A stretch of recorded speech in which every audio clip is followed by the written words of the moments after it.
we're going to go to Karawan, Tunisia. So we could get in our gliders, and for some reason on the takeoff, the pilots, instead of circling and to gain altitude, they just took off in a beeline. About 4 or 5 of the C-47s flew into the mountain. We made preparations for the invasion of Sicily.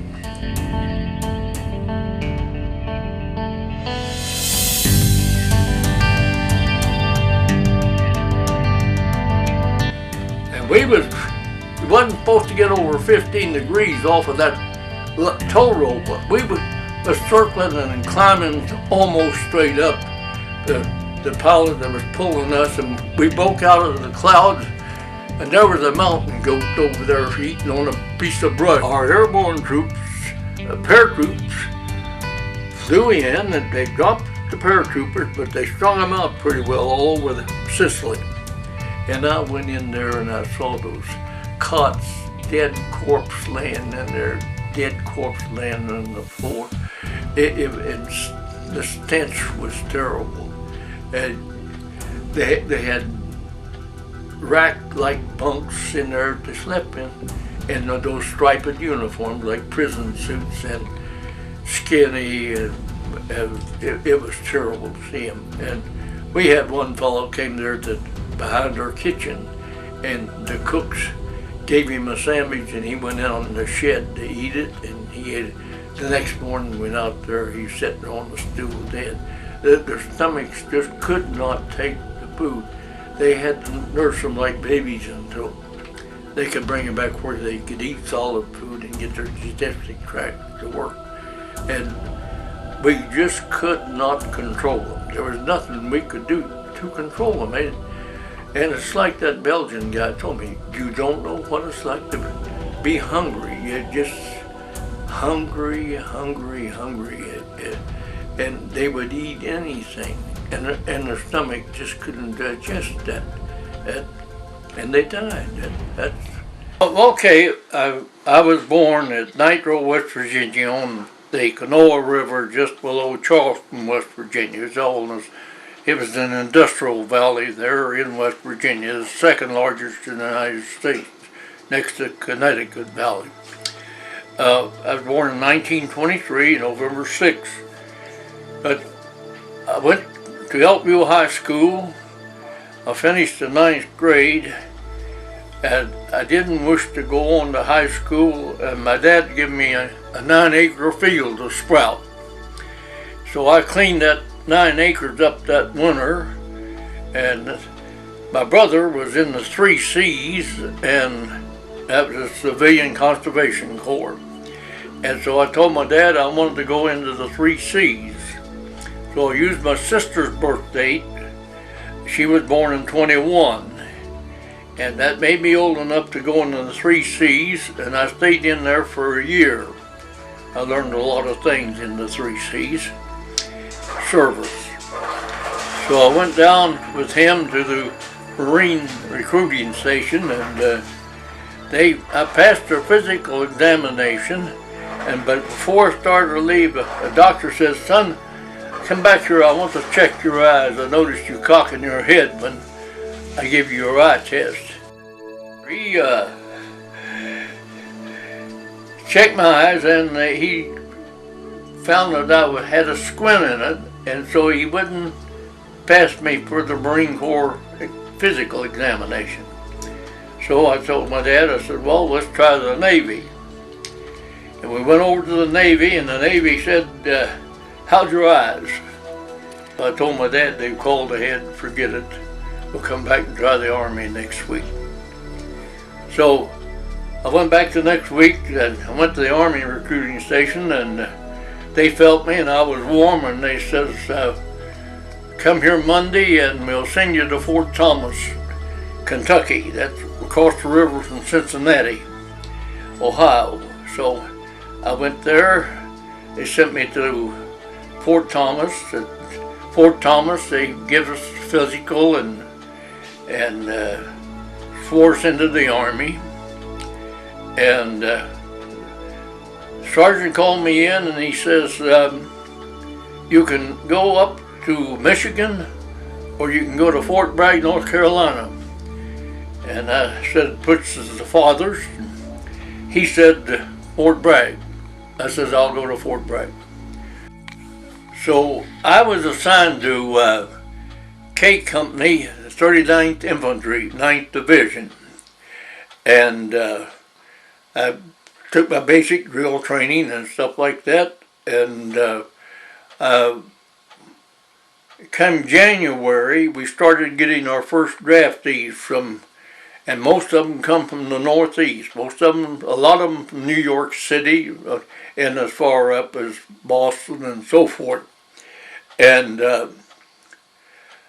I had they made private first class out of a lot of people, and I met my first sergeant on the company street, and I said, Sergeant, why didn't I make private first class?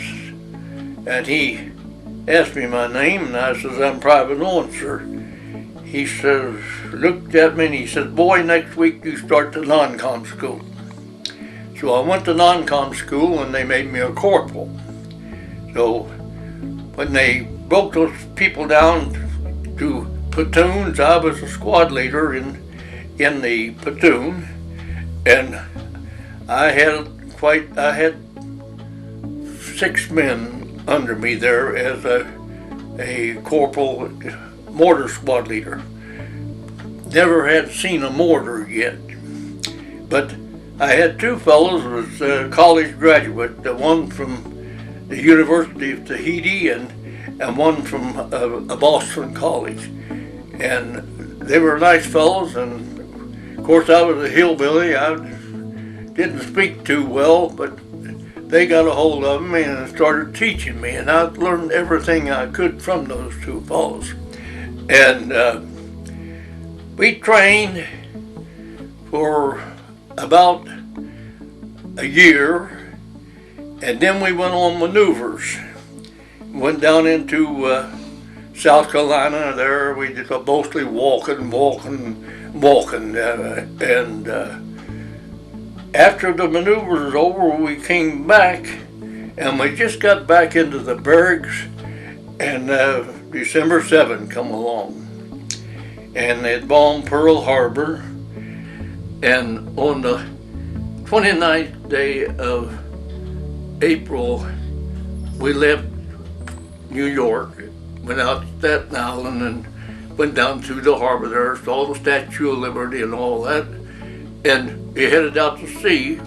They formed a convoy and they went down along the west coast, the east coast of the United States, the Gulf of Mexico, and then they went over to Africa.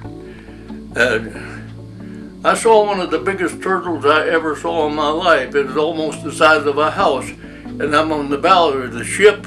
I looked down and seen that turtle. I said, oh, we're going to hit it. We just grazed him, and that thing moved on off, but you wouldn't believe a turtle was that big. So then we went over along the African coast, went up along Africa, and we landed at Casablanca. That place stunk so bad you could smell it 25 miles out to sea. Well, anyway, we were stationed in an olive grove, and we had cactus as fence. They used cactus as fence. You couldn't get through there. Well, they had them big prongs on them, and they really hurt when you got stuck with those things and hard to pull out. Sometimes you just had to cut them off and let them work themselves out, but they had cactus there. Well, we were in our pup tents, and while we were there, they had a hurricane. And they found our company kitchen fly, the canvas fly covering the kitchen, about 20 miles away it moved. And that hurricane, we were in olive trees, and Harry Griffith was my mortar section sergeant. He and I was dug in together with our pup tent, because we dug holes in the ground and then set our pup tents over, so in case artillery fire or something like that or bombing. And so I was laying on the outside and Harry's down on the inside holding down our bedding, and I was holding the tents, and they was rifles and helmets and everything flying through the air. We lost a lot of equipment that way, but it finally ended and we got straightened up. But we had no food hardly. The British was supplying us with food, and they had 2 boxes of wheatina like. They was about yay high and that big around for a company of 150 men and 5 officers. And the cooks would stretch that as much as they could with flour and everything in order to give somebody food. We almost starved to death.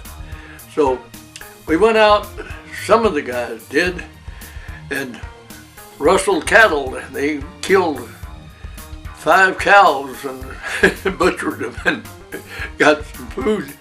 And our regimental commander, we had to pay for him, but the regimental commander got us assembled, and he says, "You people talk about being hungry. I'm just as hungry as you are.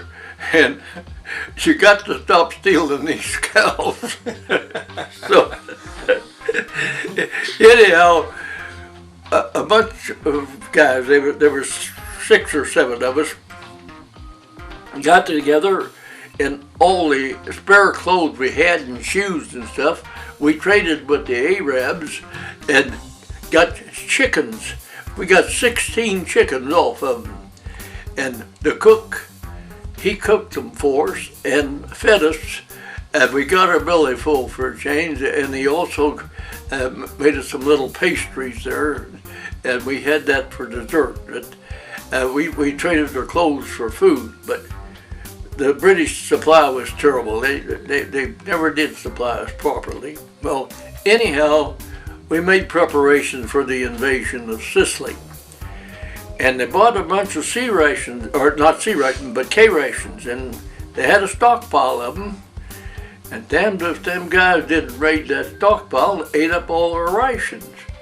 And they was really tore up about that, so they put a guard. They bought new rations in, and they had a walking guard on that, keep folks from stealing. Well, anyhow, they moved us up on the coast around Missouri. Well, while we were there, they give us some amphibian training. We hadn't been amphibian, so we learned how to use those boats and land and how to dismount from them and take our equipment off and all of that. But we still was waiting to go into Sicily. Well, the Sicily invasion coming, I believe, in July. I think it was July 10th, something like that. I'm not sure of the date. But anyhow, they invaded it at night.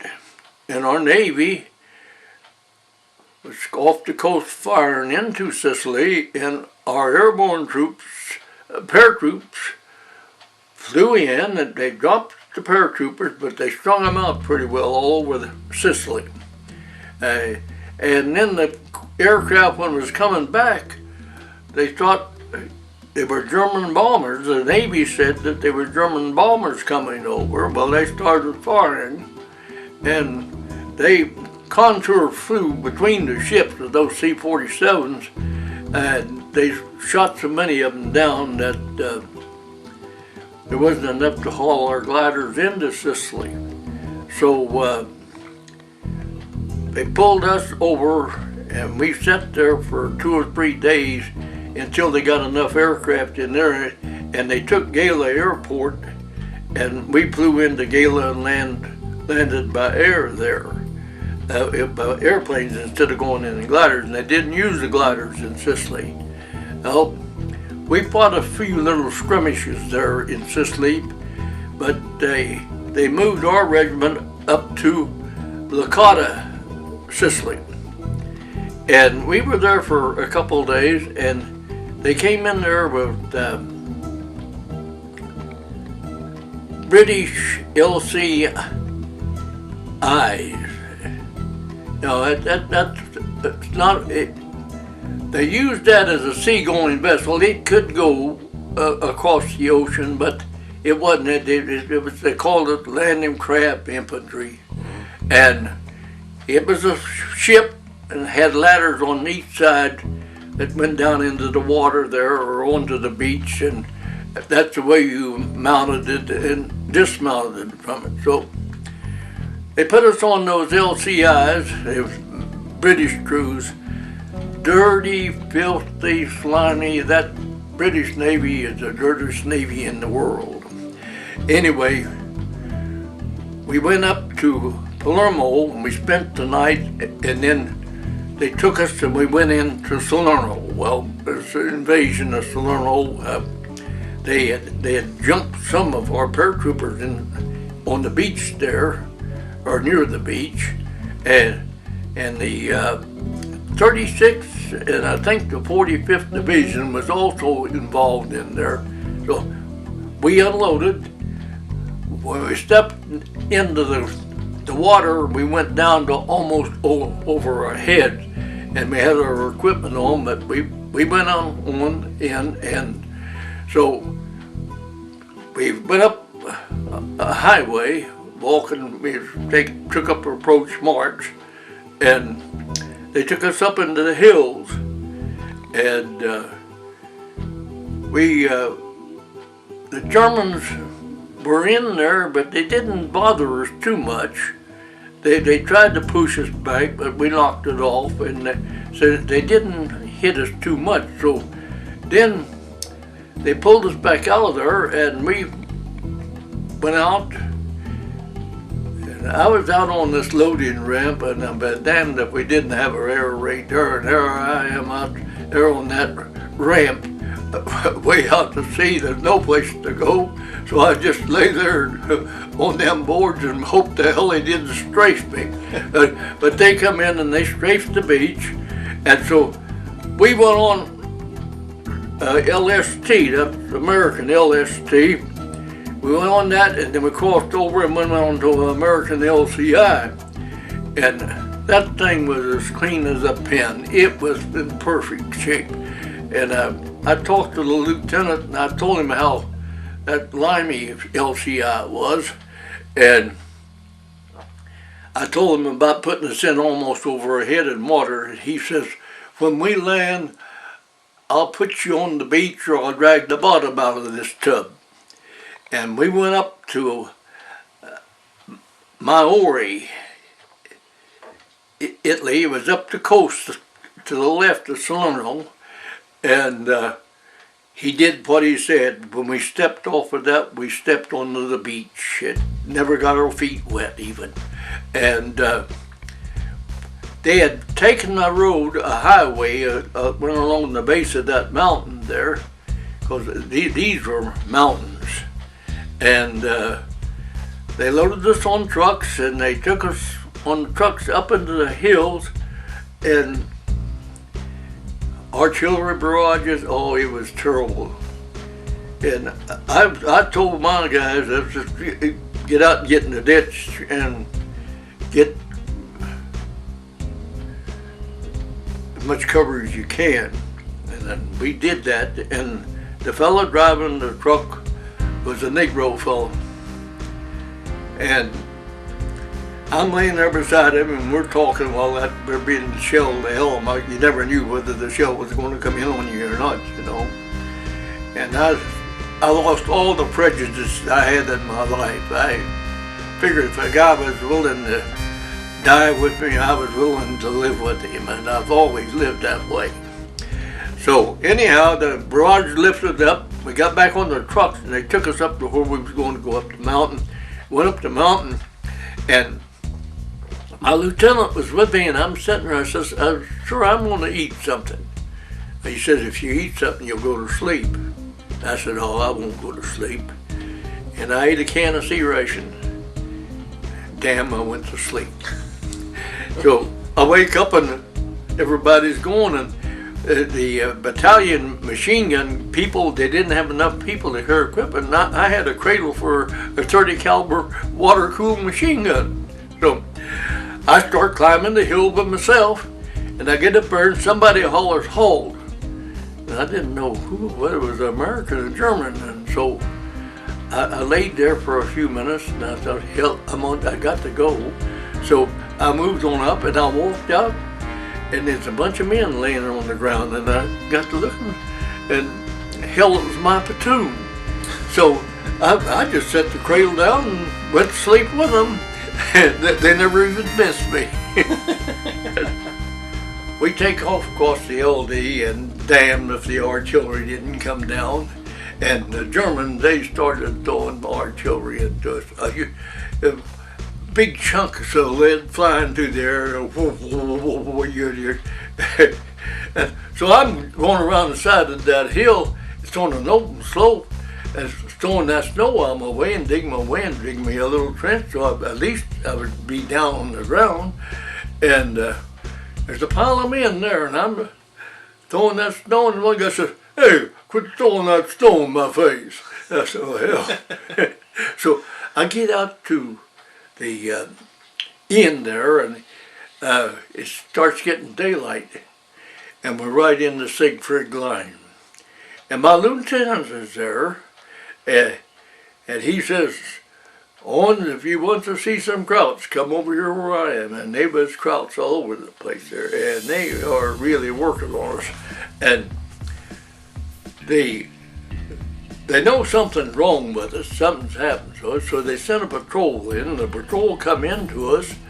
They told them that we was pinned down out there, and so the patrol goes back, but they kill them all. Then none of them made back. The lead guy, they got them all of them. And so I saw a man coming across there, and he's got a long overcoat. And it looks like it's down around his ankles. It's like a German overcoat. And he come up there, and it's our regimental commander. And he says, "Who's in command of B Company?" And then the second lieutenant says, "I am, sir." And he got it right between the eyes. He dropped right at the colonel's feet. And the colonel says, "Who's in command of B Company?" And the buck sergeant jumped up and says, "I am, sir." He says, "Well, you can die here or you go up there and die. So I suggest you go up there and die." So he starts moving out, and God, they moved out, and I've got my mortar people there. And so I tell them, we're going to move up there. So I start leapfrogging and going up the road and going up along the ditch there, and I come across a second lieutenant, Lieutenant White, was my company, and he says, "Sergeant, have you got a cigarette?" And I said, "Yes, sir." I lit him a cigarette and gave it to him. I said, "Where you hit at, sir?" He says, "To both cheeks." I said, "Well, the medics will get you before too long, not to call." So I got up there, and Charlie King, my mortar section sergeant, he was there behind the building, and I said, "Charlie, how's things going?" He says, "Owens, you can't do nothing." So I went around and I peeped around the corner of the building there, and damn, an artillery shell landed right in my face, but it was landed in the snow, and fortunately it went off, but none of the shrapnel came up in my face. And I went around the other corner, and a machine gun split a board right up alongside of my face. He says, "I see, you can't do nothing." So I said, "Well, you know, they teach you in the Army, you can't do nothing, do something if it's wrong, but do something." So anyhow, my company commander sends a messenger to me, and he says, "Owen, we're going to lay smoke down behind us, and our second battalion is going to go into that smoke, and when they come out of that smoke, because the German was in a trench 100 yards away from us," he says, "when they come out of that smoke, you fire your mortars into that trench. And when you fire a mortar 100 yards, it's almost perpendicular. It's vertical. And you don't know whether the shell's going to go that way or the shell's going to go this way. It depends on the wind up there. So I said, yes, sir, I'll do that. So they laid down the smoke behind us. The 2nd Battalion, they come out, and so we start firing our mortars at 100 yards, and some rifleman got excited, and he said, let's go get them bastards. And he takes off, and here goes my company, and then my company goes into the trench, and boom, boom, boom, my mortars go into that shit.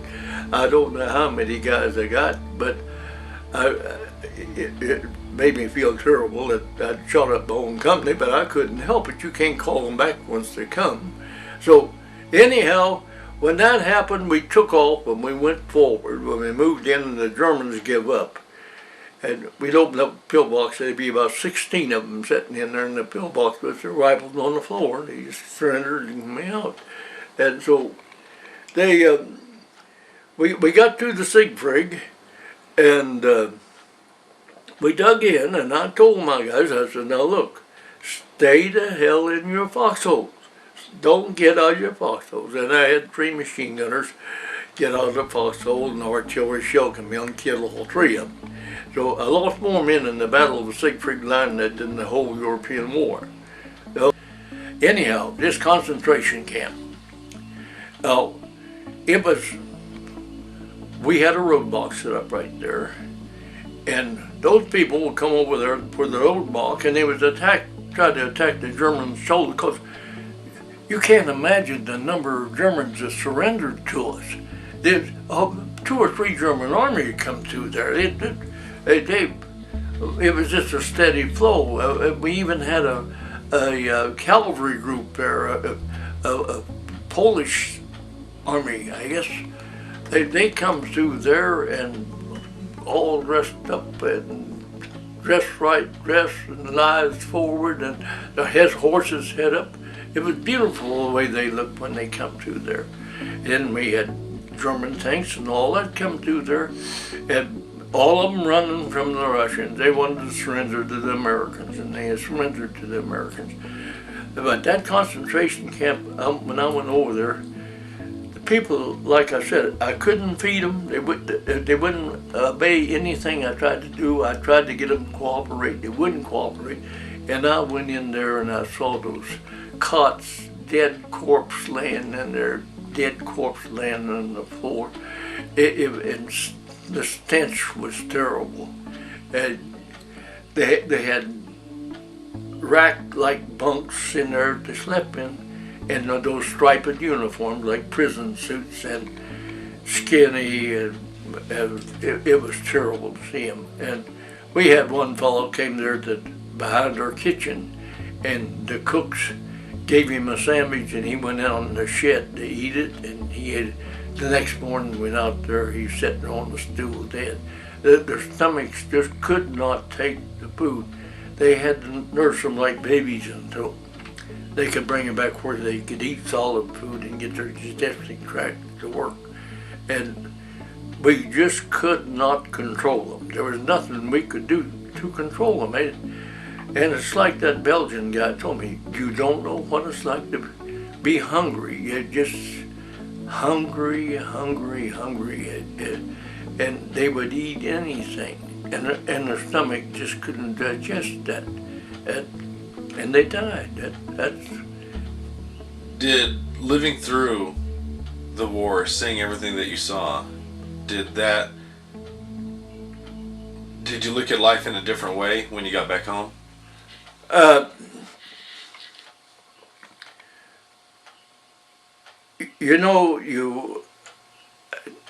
Now people will say that I'm lying, but I'm not. As a soldier, facing those things and knowing what you was going to face, you live life today. You didn't live tomorrow. You didn't worry about what people had to say or anything, or you didn't have to worry about what you did. I mean, you didn't perform with misconduct, but you played according to the code. If you saw a pretty girl, you went up and kissed her if you wanted to. what the hell, you kissed a pretty girl today, tomorrow you might be dead. That was sort of the attitude that you had. I mean, you didn't insult people or anything like that. You just lived life like you wanted to. If you wanted to take a drink, you took a drink. If you didn't want to take a drink, you didn't take a drink. And they would say, hey, you're not supposed to do this. You're not supposed to. I'm going to do that if I want to, because I don't know what the hell are you going to do, shoot me? That was the attitude you had. And if a guy says, hey, I'm going to kill you, well, you got to right up and try to kill him. And that's the attitude you had. Because for you as an infantry soldier, there was no future for you. You saw what happened. And like if you're the first scout and you're going across the line of departure, well, you don't know 20 yards out there, some sniper's going to pick you off. There's nothing you can do about it, but you got to go. And you know, I look at it now like this. You know, it took a lot of guts to do that. You're just a young kid, say 17, 18, 19 years old, and you're a first scout, and you're across the line of departure, and you know the Krauts are out there, and you know they got snipers out there, and you know that you're going to shoot at you. So you hope that he misses the first shot, and you can hit the ground and roll over and probably pick him off. That was the attitude you had. That's the only attitude a soldier can have. For God and country, that's all it is. People may say I'm full of BS, but that's the way it really is. You go out there to do your duty and you do your duty. And if it means you give your life for your country, well, you give your life for your country, because so many more men before you have done the same thing. Otherwise, you wouldn't be able to have a country. Exactly. That's the attitude you have to take. And well, we were all young men, and that was the attitude we had.